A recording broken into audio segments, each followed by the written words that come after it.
Hello everyone, have a nice day. Today we'll follow Jack and Tu Tien as they return to the forest to thank the woman who saved Tu Tien's life, hoping it will finally bring her peace. But just when their hearts begin to feel lighter, a quiet warning changes everything. If you find it interesting, don't forget to subscribe to the channel so you don't miss the next videos. Let's begin. Don't stay out after dark. The old woman's voice was calm, almost casual, but the words landed like a stone in Jack's chest. Tu Tien stood frozen at the hut's doorway, gift bag still in her hands. Her eyes were wet, her breathing shallow, as if the forest had returned in a single sentence. Jack's fingers tightened around hers, instinctive, protective, the way they always did when fear tried to take her away. The old woman didn't repeat herself. She just looked from Tu Tien to Jack, then passed them over their shoulders into the quiet trees as if she was listening for something the two of them couldn't hear. Jack forced his voice steady. "Grandma, why?" The old woman lowered her gaze. "Because not all footsteps are loud," she said. Silence swelled between them. The air smelled like damp wood and ash. Somewhere deeper in the trees, a bird called once, then stopped. Tu Tien swallowed hard. "Grandma, did something happen?" The old woman didn't answer directly. She turned and reached behind the door frame, pulling out a small cloth bundle. Her hands were thin but sure. When she opened it, Tu Tien's breath caught. A piece of fabric faded, frayed at the edge. Tu Tien recognized it instantly. "My scarf," she whispered. The old woman placed it gently into Tu Tien's palms, like returning a piece of her soul. Tu Tien's fingers trembled around the cloth, and her throat tightened until words wouldn't come. Jack watched her face and watched the way her eyes filled again, not with panic this time, but with gratitude so raw, it hurt. "We came to thank you," Tu Tien managed, voice breaking. I didn't know where to find you, but I kept thinking about you." She opened the bag and laid the gifts on the small wooden table. Fresh cakes wrapped neatly, fruit, a warm scarf, a little medicine, and an envelope tucked beneath the pastries. Not flashy, not loud, just sincere everything they could offer from the life they were trying to rebuild. Jack bowed deeply, his posture respectful, his tone controlled. "Thank you for saving her," he said. "We will never forget it." The old woman stared at him for a long moment, studying him the way a person studies a sky before rain. Then she nodded once. "You're the one who searched," she said. Jack's body stiffened slightly. He didn't ask how she knew. He only answered, quietly, "Yes." Tu Tien looked at Jack, surprised. The old woman's words made the past feel close again to those frantic days when Jack had been calling, searching, losing sleep, chasing shadows. Tu Tien lowered her head. "I'm sorry," she whispered. Jack turned toward her immediately, voice softening. "Not here," he murmured, like he didn't want her to bleed guilt in front of the one person who had kept her alive. The old woman watched the exchange and gave a small sigh. It wasn't a pity, it was understanding. "People who survive the woods," she said, "carry the woods inside them for a while." Tu Tien's hands tightened around the scarf.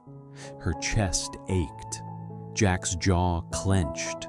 He hated the idea that something had followed her home, something invisible, but real. Tu Tien forced herself to lift her eyes. "Grandma, I wanted to come sooner, but I was sick. We went to the hospital. The old woman's eyes narrowed slightly. Sick? Tutien nodded. Itching, discomfort, and I've been scared. Jack added, calm and precise. The doctor said it's not dangerous right now, but she needs rest, warmth, and follow-up. Stress makes it worse. The old woman listened without interrupting, then looked at Tutien's wrist like she could read the story written on skin. Your body remembers, she said simply. Tutien's lips trembled. Sometimes at night, smells bring it back. I can't breathe. Jack squeezed her hand. That's why we came, he said. I wanted her to close this chapter properly, to thank you, to stop feeling like she still owes the forest. The old woman's gaze softened for the first time. She reached out and patted Tutien's hand, one brief touch, rough and warm. You don't owe the forest, she said. You owe yourself a life. Tutien broke them. Tears spilled freely. She bowed her head, clutching the scarf like an anchor, and whispered, Thank you for not leaving me. Jack didn't speak. He simply moved closer, placing a steady hand on Tutien's back, supporting her without pulling attention away from her gratitude. The old woman turned and poured water into 2 small cups, offering them as a ritual. Tutien took one with both hands. Jack took the other without drinking. His eyes kept scanning the trees outside the hut, alert. The old woman noticed. You're listening too hard, she said. Jack didn't deny it. I don't like surprises, he replied. The old woman looked at him for a long moment, then said quietly, Then don't wait for them. Walk ahead of them. Tutien wiped her face. Grandma, what did you mean earlier about not staying out after dark? The old woman didn't answer immediately. She rose slowly, stepped to the edge of the doorway, and glanced down the path. 2 days ago, she said, voice still calm, someone came. Jack's spine went rigid. Tutien's breath caught. Someone? The old woman nodded. A man, not from here. Jack stepped half a pace forward.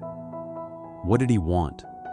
The old woman's eyes flicked to Tutien's scarf, then back to Jack. He asked questions, she said, about a girl who came out of the woods.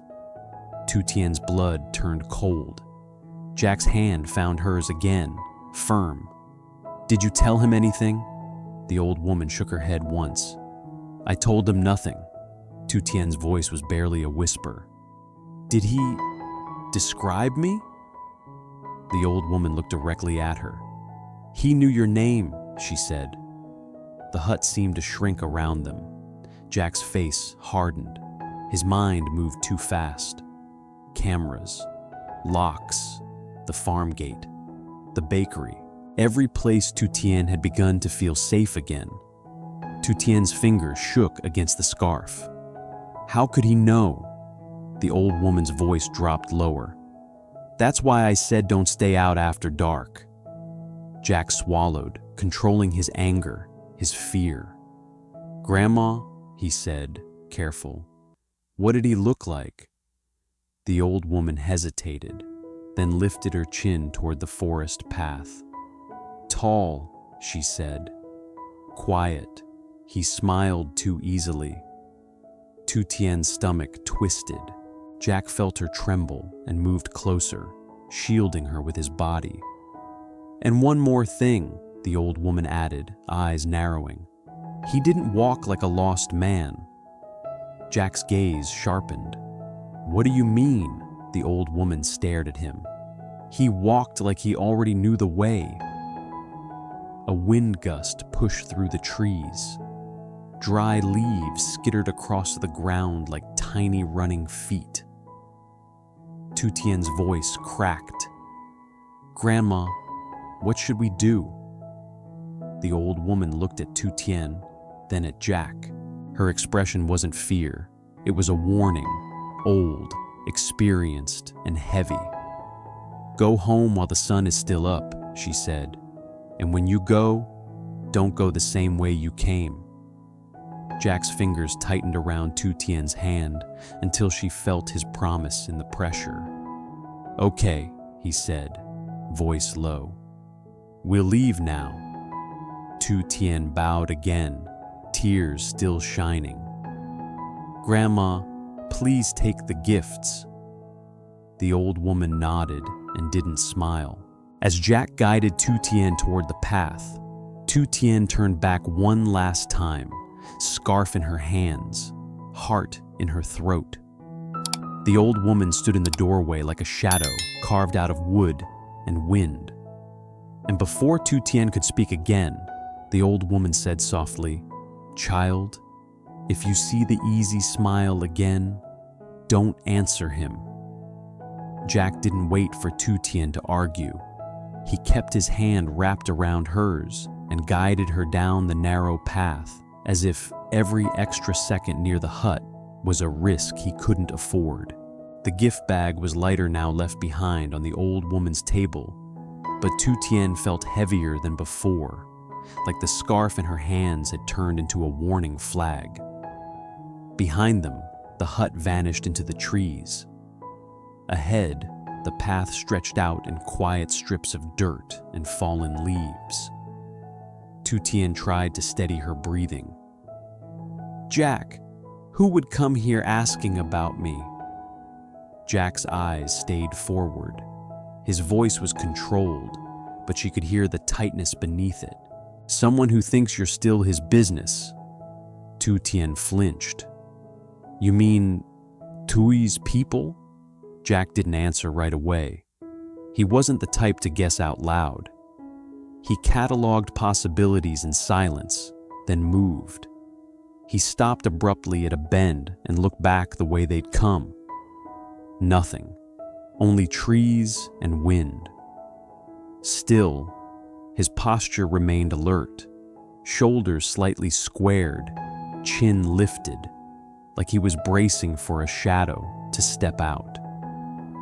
"Remember what Grandma said," he murmured. "We're not going back the same way." Tu Tien's fingers tightened around the scarf. "But what if we get lost?" Jack finally looked at her, eyes fierce but gentle. "Then we get lost together, but I'm not walking you into someone else's plan." They took a narrower trail that cut between thick bamboo. Branches brushed their coats. The air grew colder, the silence deeper. Tu Tien's heartbeat accelerated her body, remembering the forest even when her mind tried to stay calm. Jack felt it immediately. He moved closer, letting his shoulder touch hers. "Look at me," he said softly. "Not the trees." Tu Tien forced her gaze to his face. One breath. Two. She nodded. A motorbike sound echoed far away faintly, almost harmless. Tu Tien stiffened like a wire snapping tight. Jack's hand tightened around hers. "It's far," he said quickly. "You're safe." But his eyes sharpened, scanning the path ahead, then the shadows between the trunks. When they finally reached the car, Jack unlocked it fast and opened the door for Tu Tien first. "Get in," he said. Tu Tien climbed in, clutching the scarf against her chest. Jack walked around the car once quickly, precisely checking the tires, the back seat through the window, the space behind the trunk. Then he got in and started the engine without hesitation. The car rolled forward, tires crunching gravel. Tu Tien whispered, "Jack, I'm scared." Jack reached over and took her hand again, even while driving. "I know," he said, "but listening to me being scared doesn't mean you're weak. It means you're awake." Tu Tien's eyes blurred. "I thought today would make me feel lighter." "It will," Jack said, "just not in the way you expected." They drove in silence for several minutes. The forest thinned, the road widened. Tutien's breathing eased, but the fear stayed quiet, watchful. When the farm gate finally came into view, Tutien's throat tightened with relief. Jack didn't relax. He parked inside the yard, locked the gate behind them, and immediately checked the corners where the camera faced the road. His movements were calm, but fast, like a man trying to build a wall before the storm arrived. Tutien watched him, guilt rising again.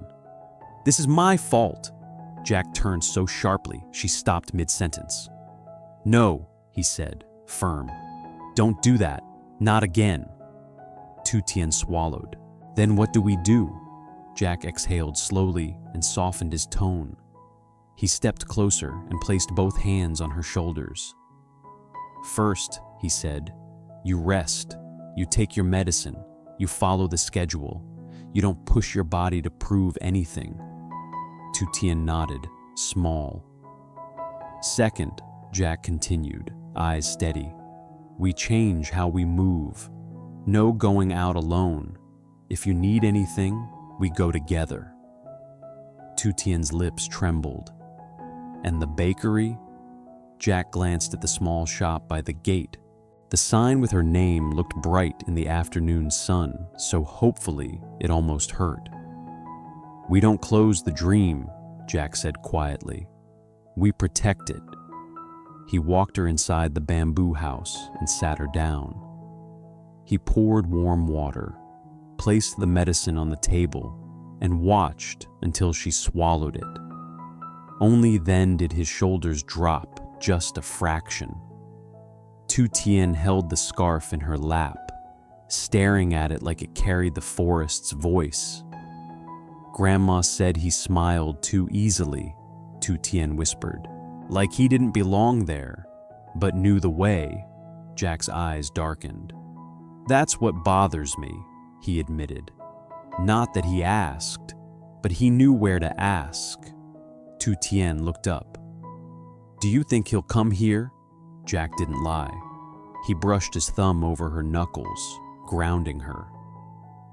"I don't know," he said, "but I'm going to act like he will." Outside, the wind moved through bamboo.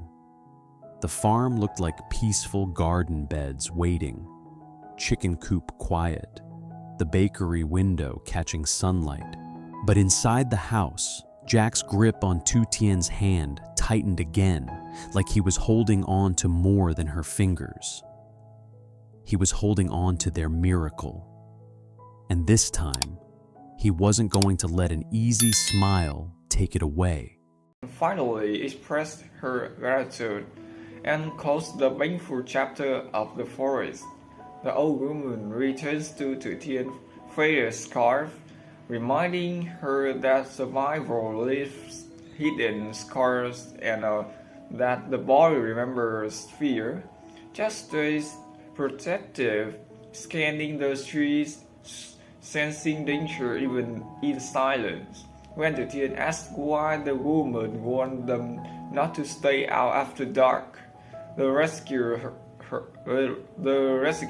reveals a stranger visited 2 days early, asking about the girl who came out of the woods. Was he already knew Tutien's name and walked like he knew the path. The woman wants them to leave while the sun is up and take a different route home. Jack follows her advice, changes their route, and chases for threats. And tightens security at the farm, determined to protect Tutien and